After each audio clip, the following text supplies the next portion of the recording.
Hello student, education 24 में आपका स्वागत है। आज का वीडियो आप सभी के लिए बहुत ही खास होने वाला है, क्योंकि आज के इस वीडियो में आपको बीए फर्स्ट ईयर के फर्स्ट सेमेस्टर में आपका जो सब्जेक्ट है पॉलिटिकल साइंस यानी कि राजनीति विज्ञान, उसके अंदर कौन कौन से क्वेश्चन आने वाले हैं, इस वीडियो के अंदर मैं आपको आने वाले क्वेश्चन के बारे में बताऊँगा जो आपसे एग्जाम में पूछे जाएंगे। सो आप इस वीडियो को ध्यान से देखिएगा ताकि आपको आने वाले क्वेश्चन आंसर के बारे में अच्छे से पता चल सके।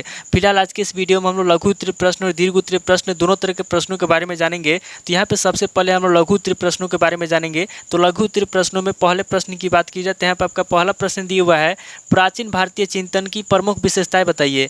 पहला प्रश्न कह रहा है जो प्राचीन भारतीय चिंतन है, यहाँ पे आपको प्राचीन भारतीय चिंतन की प्रमुख विशेषता बताना है। अब अगले क्वेश्चन की बात की जाए तो यहाँ पे आपका दूसरा क्वेश्चन दिया हुआ है, भीष्म के अनुसार राजधर्म का महत्व बताइए। दूसरे क्वेश्चन कह रहा है जो भीष्म है, यहाँ पे आपको भीष्म के अनुसार राजधर्म का महत्व बताना है। अगले क्वेश्चन की बात की जाए तो यहाँ पे आपका तीसरा क्वेश्चन दिया हुआ है, दंड नीति का महत्व बताइए। तीसरा क्वेश्चन कह रहा है जो दंड नीति है, यहाँ पे आपको दंड नीति का महत्व बताना है। अब अगले क्वेश्चन की बात की जाए तो यहाँ पे आपका चौथा क्वेश्चन दिया हुआ है, भारतीय राष्ट्रवाद के उदय के उत्तरदायी कारकों की विवेचना कीजिए। चौथा क्वेश्चन कह रहा है जो भारतीय राष्ट्रवाद के उदय के उत्तरदायी कारक हैं, यहाँ पे आपको भारतीय राष्ट्रवाद के उदय के उत्तरदायी कारकों के बारे में बताना है। अब अगले क्वेश्चन की बात की जाए तो यहाँ पे आपका पांचवा क्वेश्चन दिया हुआ है, भारतीय राष्ट्रीय कांग्रेस के उद्देश्य बताइए। पांचवा क्वेश्चन कह रहा है जो भारतीय राष्ट्रीय कांग्रेस है, यहाँ पे आपको भारतीय राष्ट्रीय कांग्रेस के उद्देश्य बताना है।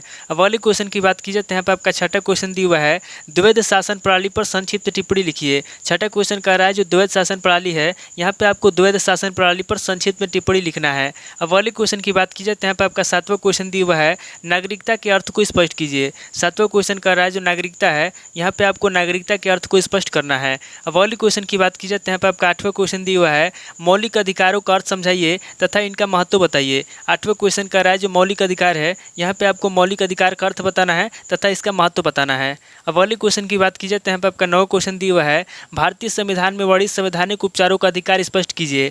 नवा क्वेश्चन कह रहा है जो भारतीय संविधान है, यहाँ पे आपको भारतीय संविधान में वर्णित संवैधानिक उपचारों के बारे में बताना है और उसका अधिकार स्पष्ट करना है। अब अगले क्वेश्चन की बात की जाए तो यहाँ पे आपका 10वां क्वेश्चन दिया हुआ है, संविधान में संशोधन की प्रक्रिया का संक्षेप में उल्लेख कीजिए। 10वां क्वेश्चन कह रहा है जो संशोधन की प्रक्रिया है, यहाँ पे आपको संविधान में संशोधन की प्रक्रिया के बारे में संक्षेप में बताना है। अब अगले क्वेश्चन की बात की जाए तो यहाँ पे आपके 11वां क्वेश्चन दिया हुआ है, राष्ट्रपति की संकटकालीन शक्तियों का मूल्यांकन कीजिए। 11वां क्वेश्चन कह रहा है जो राष्ट्रपति की संकटकालीन शक्तियाँ है, यहाँ पे आपको राष्ट्रपति की संकटकालीन शक्तियों के बारे में बताना है। अब अगले क्वेश्चन की बात की जाए तो यहाँ पे आपका 12वां क्वेश्चन दिया हुआ है, क्वेश्चन कह रहा है जो अनुच्छेद 356 है, यहाँ पे आपको अनुच्छेद 356 के बारे में बताना है। अब अगले क्वेश्चन की बात की जाए तो यहाँ पे आपका 13वां क्वेश्चन दिया हुआ है, राज्यसभा की शक्ति एवं कार्यों को समझाइए। 13वां क्वेश्चन कह रहा है जो राज्यसभा की शक्ति एवं कार्य हैं, यहाँ पे आपको राज्यसभा की शक्तियों के बारे में बताना है और राज्यसभा के कार्यों को समझाना है। अब अगले क्वेश्चन की बात की जाए तो यहाँ पे आपका 14वां क्वेश्चन दिया हुआ है,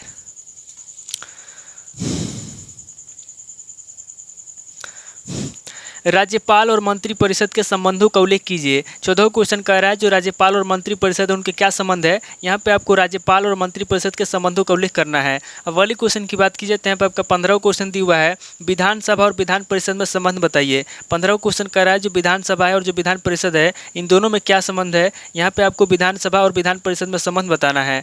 अब अगले क्वेश्चन की बात की जाए तो यहाँ पे आपका 16वां क्वेश्चन दिया हुआ है, भारत के सर्वोच्च न्यायालय के महत्व एवं उपयोगिता का विश्लेषण कीजिए। 16वां क्वेश्चन कह रहा है जो भारत का सर्वोच्च न्यायालय है, यहाँ पे आपको भारत के सर्वोच्च न्यायालय का महत्व बताना है और उसकी उपयोगिता का विश्लेषण करना है। अब अगले क्वेश्चन की बात की जाए तो यहाँ पे आपका 17वां क्वेश्चन दिया हुआ है, दीवानी न्यायालय पर संक्षिप्त टिप्पणी लिखिए। 17वां क्वेश्चन कह रहा है जो दीवानी न्यायालय है, यहाँ पे आपको दीवानी न्यायालय पर संक्षिप्त टिप्पणी लिखना है। अगले क्वेश्चन की बात की जाए तो यहाँ पे आपका 18वां क्वेश्चन दिया हुआ है, राजस्व न्यायालय पर संक्षिप्त टिप्पणी लिखिए। 18वां क्वेश्चन कह रहा है जो राजस्व न्यायालय है, यहाँ पे आपको राजस्व न्यायालय पर संक्षिप्त में टिप्पणी लिखना है। अब अगले क्वेश्चन की बात की जाए तो यहाँ पे आपका 19वां क्वेश्चन दिया हुआ है, मुख्य निर्वाचन आयुक्त पर संक्षिप्त टिप्पणी लिखिए। 19वां क्वेश्चन कह रहा है जो मुख्य निर्वाचन आयुक्त है, यहाँ पे आपको मुख्य निर्वाचन आयुक्त पर संक्षिप्त में टिप्पणी लिखना है। अब अगले क्वेश्चन की बात की जाए तो यहाँ पे आपका 20वां क्वेश्चन दिया हुआ है, चुनाव सुधारों में आने वाली बाधाओं पर टिप्पणी लिखिए। 20वां क्वेश्चन कह रहा है जो चुनाव सुधार में आने वाली बाधाएं हैं, यहाँ पे आपको चुनाव सुधार में आने वाली बाधाओं पर टिप्पणी लिखना है।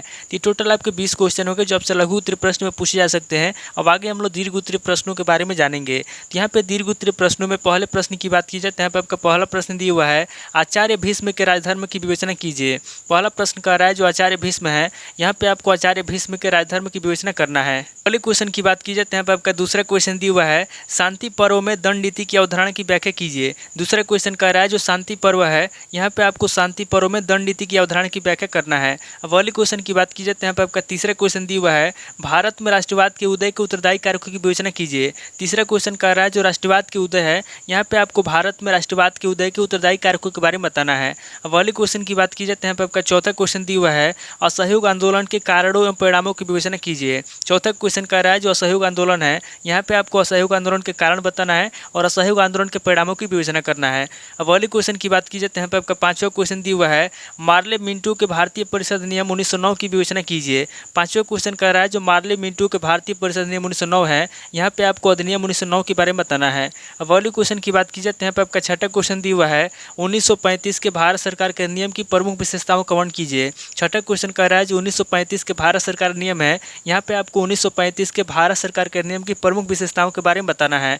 अब अगले क्वेश्चन की बात की जाए तो यहाँ पे आपका सातवां क्वेश्चन दिया हुआ है, संविधान द्वारा प्रदत्त स्वतंत्रता के अधिकार की विवेचना कीजिए। सातवां क्वेश्चन कह रहा है जो संविधान द्वारा प्रदत्त स्वतंत्रता के अधिकार है, यहाँ पे आपको स्वतंत्रता के अधिकार के बारे में बताना है। अब अगले क्वेश्चन की बात की जाए तो यहाँ पे आपका आठवां क्वेश्चन दिया हुआ है, मौलिक अधिकारों और नीति निषेध तत्वों में अंतर बताइए। आठवां क्वेश्चन कह रहा है जो मौलिक अधिकार है और जो नीति निषेध तत्व है, यहाँ पे आपको मौलिक अधिकार और नीति निषेध तत्वों में अंतर बताना है। अब अगले क्वेश्चन की बात की जाए तो यहाँ पे आपका नौवां क्वेश्चन दिया हुआ है, भारतीय संविधान में संशोधन की प्रक्रिया की विवेचना कीजिए। नौवां क्वेश्चन कह रहा है जो भारतीय संविधान में संशोधन की प्रक्रिया है, यहाँ पे आपको संशोधन की प्रक्रिया के बारे में बताना है।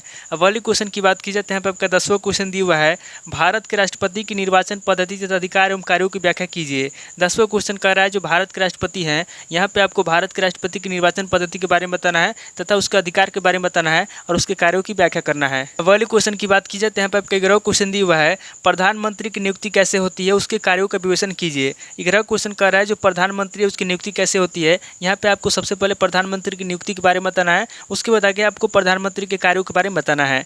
अब अगले क्वेश्चन की बात की जाए तो यहाँ पे आपका 12वां क्वेश्चन दिया हुआ है, राज्यसभा के कार्यों तथा शक्तियों का परीक्षण कीजिए। 12वां क्वेश्चन कह रहा है जो राज्यसभा है, यहाँ पे आपको राज्यसभा के कार्यों के बारे में बताना है तथा राज्यसभा के शक्तियों का परीक्षण करना है। अब अगले क्वेश्चन की बात की जाए तो यहाँ पे आपका 13वां क्वेश्चन दिया हुआ है, राज्यपाल की शक्तियों की विवेचना कीजिए। 13वां क्वेश्चन कह रहा है जो राज्यपाल है, यहाँ पे आपको राज्यपाल की शक्तियों की विवेचना करना है। अब अगले क्वेश्चन की बात की जाए तो यहाँ पे आपका 14वां क्वेश्चन दिया हुआ है, राज्य विधानसभा की रचना व कार्यों का वर्णन कीजिए। 14वां क्वेश्चन कह रहा है जो राज्य विधानसभा है, यहाँ पे आपको राज्य विधानसभा की रचना के बारे में बताना है और राज्य विधानसभा के कार्यों का वर्णन करना है। अब अगले क्वेश्चन की बात की जाए तो यहाँ पे आपका 15वां क्वेश्चन दिया हुआ है, भारत के सर्वोच्च न्यायालय के संगठन तथा अधिकार क्षेत्र का वर्णन कीजिए। 15वां क्वेश्चन कह रहा है जो भारत के सर्वोच्च न्यायालय है, यहाँ पे आपको भारत के सर्वोच्च न्यायालय के बारे में बताना है, उसके संगठन के बारे में बताना है तथा उसके अधिकार क्षेत्र का वर्णन करना है। अब अगले क्वेश्चन की बात की जाए तो यहाँ पे आपका 16वां क्वेश्चन दिया हुआ है, जिले की न्याय व्यवस्था का संक्षेप वर्णन कीजिए। 16वां क्वेश्चन कह रहा है जो जिले की न्याय व्यवस्था है, यहाँ पे आपको जिले की न्याय व्यवस्था का संक्षेप वर्णन करना है। तो टोटल आपके 16 क्वेश्चन हो गए जो आपसे दीर्घ उत्तरीय प्रश्न में पूछे जाएंगे। तो इस वीडियो के अंदर मैंने आपको लघु उत्तरीय प्रश्न और दीर्घ उत्तरीय प्रश्न दोनों तरह के प्रश्नों के बारे में बता दिया। सो आप इन प्रश्नों को नोट कर लीजिए और किसी किताब से सीरीज से मिलाकर के याद कर लीजिए, या फिर नेक्स्ट वीडियो में आपको इन सभी क्वेश्चन का आंसर दूंगा। इसलिए आपको क्या करना है कि कमेंट करना है और उस पर लिखना है कि इस क्वेश्चन का आंसर चाहिए। तो आज इस वीडियो को मैं पे स्किप करता हूँ, मिलता हूँ आपसे नेक्स्ट वीडियो में। अगर आपको वीडियो अच्छा लगा तो वीडियो को लाइक कीजिए, शेयर कीजिए और कमेंट करके बताइए कि आपको नेक्स्ट क्वेश्चन आंसर किस सब्जेक्ट के ऊपर चाहिए। थैंक यू दोस्तों।